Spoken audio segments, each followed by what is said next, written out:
시편 37편입니다.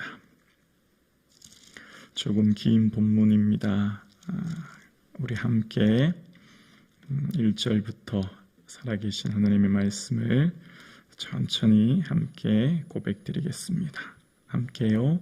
악을 행하는 자들 때문에 불평하지 말며 불의를 행하는 자들을 시기하지 말지어다. 그들은 풀과 같이 속히 배임을 당할 것이며 푸른 채소같이 쇠잔할 것이로다. 여호와를 의뢰하고 선을 행하라. 땅에 머무는 동안 그의 성실을 먹을거리로 삼을지어다. 또 여호와를 기뻐하라. 그가 내 마음의 소원을 내게 이루어 주시리로다. 내 길을 여호와께 맡기라. 그를 의지하면 그가 이루시고 내 의를 빛같이 나타내시며 내 공의를 정오의 빛같이 하시리로다. 여호와 앞에 잠잠하고 참고 기다리라. 자기 길이 형통하며 악한 꾀를 이루는 자들 때문에 불평하지 말지어다. 분을 그치고 노를 버리며 불평하지 말라. 오히려 악을 만들 뿐이라.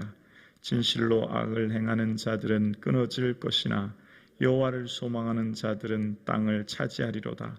잠시 후에는 악인이 없어지리니 내가 그곳을 자세히 살필지라도 없으리로다. 그러나 온유한 자들은 땅을 차지하며 풍성한 화평으로 즐거워하리로다.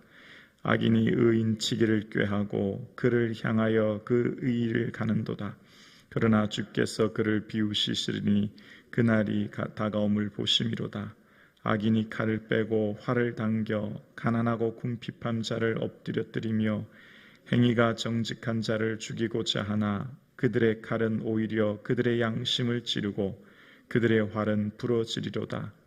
의인은 적은 소유가 악인의 풍부함보다 낫도다. 악인의 팔은 부러지나 의인은 여호와께서 붙드시는도다.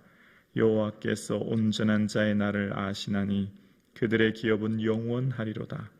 그들은 환난 때에 부끄러움을 당하지 아니하며 기근의 날에도 풍족할 것이나 악인들은 멸망하고 여호와의 원수들은 어린 양의 기름같이 타서 연기가 되어 없어지리로다. 악인은 꾸오고 갚지 아니하나 의인은 은혜를 베풀고 주는도다. 주의 복을 받은 자들은 땅을 차지하고 주의 저주를 받은 자들은 끊어지리로다.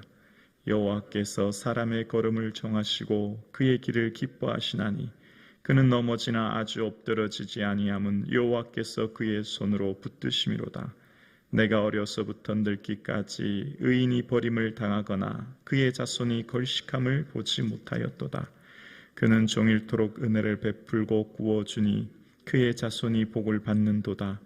악에서 떠나 선을 행하라. 그리하면 영원히 살리니 여호와께서 정의를 사랑하시고 그의 성도를 버리지 아니하심이로다. 그들은 영원히 보호를 받으나 악인의 자손은 끊어지리로다. 의인이 땅을 차지하며 거기서 영원히 살리로다. 의인의 입은 지혜로우며 그의 혀는 정의를 말하며 그의 마음에는 하나님의 법이 있으니 그의 걸음은 실족함이 없으리로다. 악인이 의인을 엿보아 살해할 기회를 찾으나 여호와는 그를 악인의 손에 버려두지 아니하시고 재판 때에도 정죄하지 아니하시리로다. 여호와를 바라고 그의 도를 지키라. 그리하면 내가 땅을 차지하게 하실 것이라. 악인의 끊어질 때에 내가 똑똑히 보리로다. 내가 악인의 큰 세력을 본즉 그 본래의 땅에 서 있는 나뭇잎이 풍성함 같으나 내가 지나갈 때 그는 없어지나니 내가 찾아도 발견하지 못하였도다. 온전한 사람을 살피고 정직한 자를 볼지어다. 모든 화평한 자의 미래는 평안이로다. 범죄자들은 함께 멸망하리니 악인의 미래는 끊어질 것이나 의인들의 구원은 여호와로부터 나오느니 그는 환난 때 그들의 요새시로다. 여호와께서 그들을 도와 건지시되 악인들에게서 건져 구원하심을 그를 의지한 까닭이로다. 아멘. 하나님께서 허락하신 이 소중한 하루, 주님을 깊이 묵상하시는 하루 되기를 주님의 이름으로 축복합니다. 아멘. 우리가 인생을 살아갈 때에 가장 힘들고 어려운 것은 어쩌면 삶에 일어나는 또 관계의 문제일 거예요. 특별히 나와 타인과의 관계가 우리의 삶을 지치고 힘들게 하는데 무엇보다도 악한 사람들의 형통을 볼 때 우리 마음이 지치죠. 우리는 주님을 믿고 예수 믿어 열심히 신앙생활 하는데 믿지 않은 자들이 오히려 더 잘 되는 경우를 보게 되어지고, 또 주변에 나와 신앙생활을 함께하는 자들 속에서의 관계가 깨어질 때 우리는 무척 우리를 힘들고 아프게 하는 것을 보게 되어집니다. 오늘 본문이 이러한 상황을 이야기하고 있습니다. 1절에 보면 악을 행하는 자들 때문에 불평하지 말며 불의를 행하는 자들을 시기하지 말지어다라고 이야기하고 있습니다. 그러니까 오늘 시편 37편에 등장하는 내용의 주류는 악을 행하는 자들, 악한 꾀를 이루는 사람들을 대해서 그 마음에 불평과 원망이 일어나는 상황을 오늘 본문이 이야기하고 있는 것을 보게 되어집니다.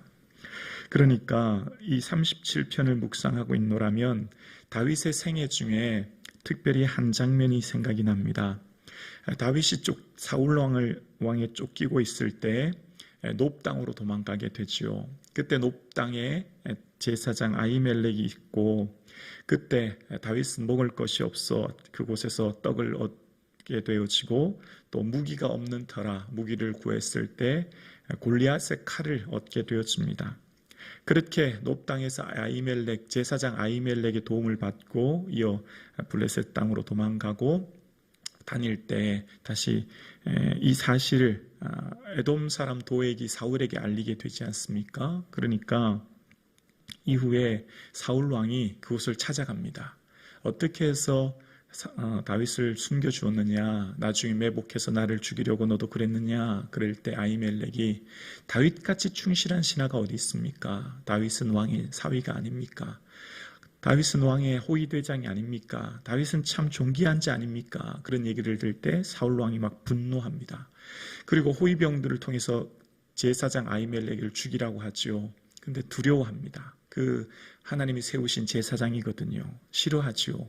그때 등장한 사람이 에돔 사람 도액입니다. 에돔 사람이라 하나님의 제사장에 대해서 두려워하지 않지요. 그리고 어떻게 합니까?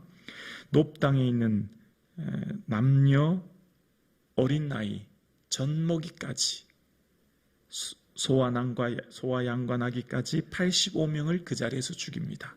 정말 끔찍한 일이 일어난 겁니다.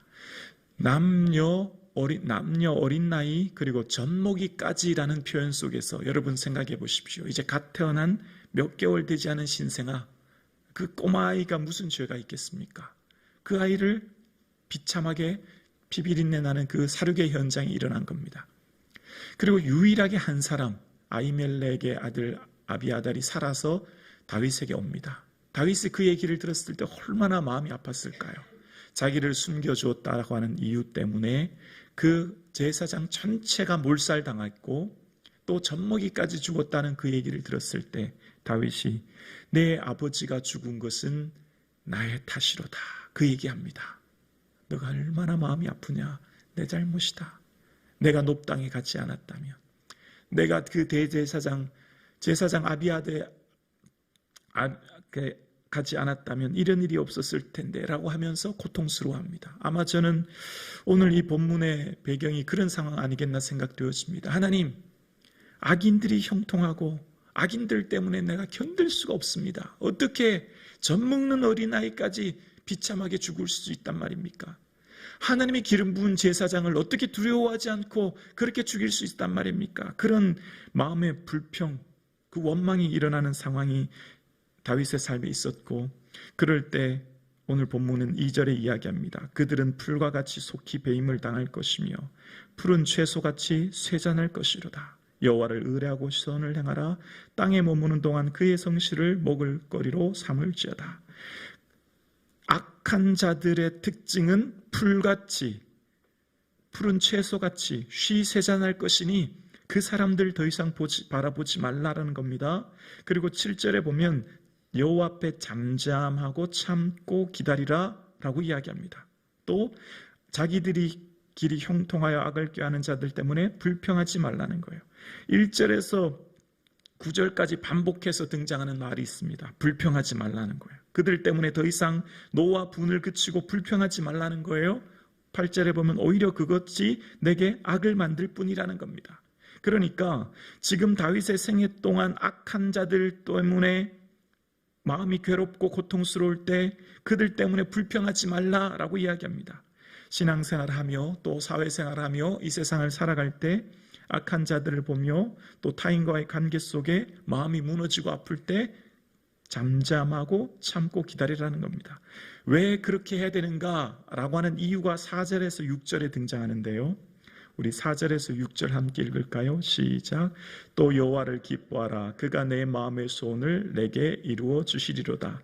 내 길을 여호와께 맡기라. 그를 의지하면 그가 이루시고 내 의를 빛같이 나타내시며 내 공의를 정오의 빛같이 하시리로다. 아멘. 악한 자들 바라보지 말고 하나님만 바라보고 하나님으로 인하여 기뻐하고 하나님께 모든 것을 맡기라. 이제 그 얘기합니다. 그러면 어떻게 된다고요? 내가 가는 그 길 하나님이 이루어 주시고 내 마음의 소원 하나님이 이루어 주신다. 이제 그 얘기를 하는 겁니다. 그러니까 여러분 오늘 시편 36편 말씀 기억나십니까? 시편 36편에 제가 말씀드렸죠. 두 가지 그림이 등장한다고요. 그림 두 개가 등장하는데 그림 하나는 악인들의 죄악이 번성하고 악인들의 죄가 드러나지 아니함으로 자랑하는 그림 하나, 어둡고 캄캄한 채색으로 된 그림. 또 하나는 어떤 그 그림이라고요? 밝고 화창한 빛이 비치는데 하나님이 통치하시고 산과 들과 바다에 하나님의 의와 공의가 가득한 그림. 그 두 개의 그림이 등장한다고 말씀드렸죠. 그러니까 이 세상은 이렇게 두 가지 그림으로 가득 차 있다고 생각합니다. 하나님을 바라보는 자는 하나님의 공의가 산과 들과 구름에 가득 찬 거예요. 하나님의 통치, 하나님의 다스림, 하나님의 의, 하나님의 진실하심이 온 우주 만물에 가득한 것을 보는 거죠. 어떤 사람이 그것을 봅니까? 하나님의 은혜를 바라보는 사람, 하나님의 의를 바라보는 사람, 하나님의 은혜 가운데 사는 사람은 산과 들과 그림이 하나님이 다스리심을 고백하는 거예요.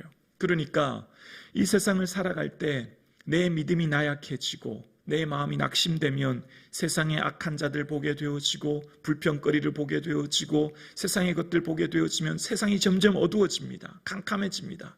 그러나 하나님의 은혜를 경험하고 하나님의 의를 바라보고 하나님 바라보는 사람은 세상의 빛으로 가득하게 되는 것처럼 다윗 너의 삶 가운데 에돔 사람 도액이 젖먹이까지 죽인 것 때문에 내 마음이 괴롭구나. 그러나 더 이상 그런 것 바라보지 마라. 악인들 바라보지 마라. 나를 바라보아라. 나를 바라보고 나를 기뻐해라. 그리고 내 가는 길, 너의 가는 길 내게 맡겨라. 그러면 내가 너 가는 길 내가 지켜줄 거야. 너의 가는 길 이루어줄 거야. 아마 그 응답을 다윗은 받았던 것을 보게 되어집니다. 여러분 어떻습니까? 우리는 늘 이 세상을 살아갈 때 누구를 보냐에 따라 누구를 생각하느냐에 따라 마음이 어떨 땐 기쁘기도 하고 슬프기도 하고 하는 것 느끼지 않습니까? 하루를 살아가는 오늘의 삶 속에서도 과거의 삶 가운데 베풀어 주셨던 하나님의 은혜를 생각하면 찬송이 흘러나오지만 나를 아프게 했던 사람, 나를 고통스럽게 했던 사람 생각하면 마음이 너무나 아프고 고통스러워요. 오늘 예배드리시는 사랑하는 성도님, 하나님께 모든 것 맡기고 하나님을 기뻐하는 저와 여러분 되기를 주의 이름으로 축원합니다. 자, 왜 그럴까요? 왜? 그러니까 인생을 살아가는 길 속에 문제가 생기고 어려움이 생길 수 있지요. 늘 형통하지만 않고 문제거리도 있을 수 있고 내 삶에 고난이 닥칠 수 있죠. 그런데 분명한 한 가지가 있습니다. 분명한 다윗의 고백 속에서 하나님은 이런 분이라는 거예요. 자, 23절에서 25절을 함께 읽어볼까요? 23절에서 25절. 우리 하나님은 이런 분이라는 겁니다. 함께요. 23절이요. 여호와께서 사람의 걸음을 정하시고 그의 길을 기뻐하시나니 그는 넘어지나 아주 엎드러지지 아니함은 여호와께서 그의 손으로 붙드심이로다. 내가 어려서부터 늙기까지 의인이 버림을 당하거나 그의 자손이 걸식함을 보지 못하였도다. 할렐루야. 아멘. 다윗, 내가 가는 길이 어렵지. 내가 가는 길이 광야를 만나고 너 때문에 많은 사람들이 피해를 보는 것 같고 너 때문에 너의 삶에 고난이 있지. 걱정하지 마라. 내가 너의 길을 정했다. 내가 비록 너의 삶에 광야를 만나고 어려움을 만나구나. 그러나 내가 가는 길을 내가 기뻐한다. 할렐루야. 다윗의 삶은 그것을 발견한 거예요. 아, 내가 비록 넘어지기도 하고 쓰러지기도 하고 내가 비록 삶의 인생에서 고난을 만나기도 하지만 하나님이 나의 손이 나를 붙들고 계시는구나. 하나님이 나와 함께 하시는구나. 다윗의 삶의 모든 순간마다 고난과 어려움을 만나지만 하나님의 손이 붙들고 계심을 경험했던 것입니다. 오늘 함께 예배드리시는 사랑하는 성도님, 우리의 삶도 마찬가지예요. 우리가 때로는 넘어지기도 하고 우리가 때로는 어려움 당하기도 하지만 염려하지 마십시오. 하나님이 우리를 붙들고 계신 줄로 믿습니다. 하나님이 우리의 길을 정하시고 우리가 묵묵히 그 길을 걸어가시는 것을 하나님 기뻐하시는 줄로 믿습니다. 하나님은 섭리하시고 통치하시고 세상을 다스리시는 하나님이 다윗의 삶을 통하여서 하나님 기뻐하셨던 것처럼 우리의 삶을 인도하고 계시고 뿐만 아니라 어려서부터 늙기까지 다윗이 경험한 고백이 있어요. 의인이 버림을 당하거나 그 자손이 걸식함을 보지 못했다는 겁니다. 마지막 결과를 봐야 된다는 거예요. 과정에 치우치지 말라는 겁니다. 지금 걸어가는 길 속에 악인의 형통과 삶의 고난, 지금 현재의 문제로 함몰되지 말라는 거예요. 미래를 바라보는 것입니다. 그럴 때 하나님이 어떻게 인도하셨는가? 하나님은 의인의 삶을 반드시 은혜 주신다. 할렐루야. 그 고백하는 거예요. 그 의인의 자손이 거짓함을 보지 못했다는 것입니다. 그래서 성경 넘겨보실래요? 37절과 38절 보시면 37절 38절이요. 함께요. 온전한 사람을 살피고 정직한 자를 볼지어다. 모든 화평한 자의 미래는 평안이로다. 범죄자들은 함께 멸망할지니 악인은 미래는 끊어질 것이나. 39절이요. 의인들의 구원은 여호와께로부터 나오나니 그는 환난 때 그들의 요새시로다. 아멘. 미래를 보라는 거예요. 멀리를 보라는 거예요. 지금 당한 문제 앞에 좌절하지 말고 지금 당한 문제와 악인들로 인하여 불평하지 말고 분과 노를 그치고 오히려 악에 치우칠 뿐이라는 거예요. 뭐 어떻게 하라고요? 먼 미래 앞으로 주신 하나님의 은혜를 바라보라는 거예요. 어떻게 해요? 의인들의 미래는 평안이지만 악인들의 미래는 끊어진다는 거예요. 하나님과의 관계가 단절됨으로 오는 고통을 겪게 될 것이니 너희의 삶의 현재 고난을 아니라 미래를 바라보라는 것이지요. 오늘 함께 예배드리시는 사랑하는 성도님, 지금 현재 여러분이 어떤 문제를 만났습니까? 지금 여러분 삶에 어떤 문제 때문에 마음이 괴롭습니까? 현재의 삶을 치우치지 말고 미래 주실 은혜를 기대하며 바라볼 수 있기를 주의 이름으로 축원합니다. 우리가 비록 넘어질 수 있고 우리가 비록 쓰러질 수도 있고 우리가 비록 좌절할 때도 있지만 그러나 염려하지 않은 것은 하나님의 오른손으로 우리를 붙들고 계시고 하나님이 우리뿐만 아니라 우리의 자녀들을 주님 붙들어 주실 것이니 미래를 바라보시고 주의 주실 은혜를 사모하시며 나아가시는 저와 여러분 되실 수 있기를 주님의 이름으로 축원합니다.